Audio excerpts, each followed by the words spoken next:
You guys are, and now you know that you can't trust her either. Sounds like it's time to move on.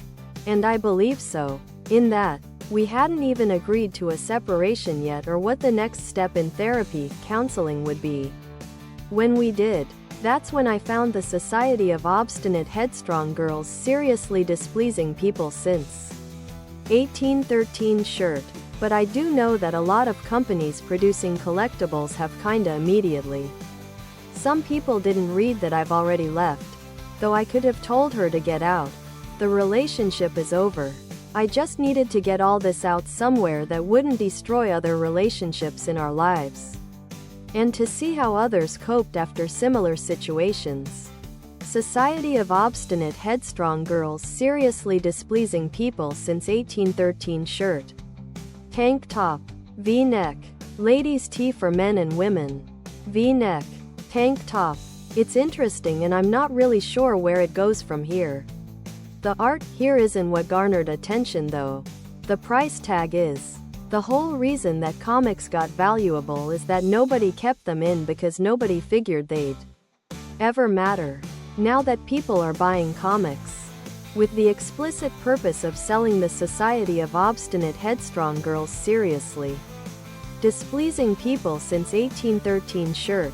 Well played. So they'd be in poor condition and the prices would go up. Then investors got involved and now people buy cards specifically as investments. So now we're seeing, e.g. Wizards of the Coast printing way more limited edition stuff or cards with alternate art or whatever. Really forcing the issue.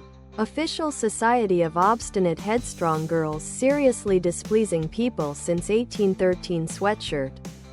Hoodie. Sweatshirt. Hoodie. A urinal is a thing you can physically own. It asks the question, what is art? But that's not really what this piece is asking. They'll never be worth anything because they're never rare enough. And event comics that are meant to be especially valuable. The Society of Obstinate Headstrong Girls seriously displeasing people since 1813 shirt. Warhol had his soup cans. Taping a banana to a wall isn't provocative or creative, and if this had simply been left up on a gallery wall with no buyers, then no one would be talking about it. At best, you could say that the purchase of the piece is, but only if the buyer is in on it.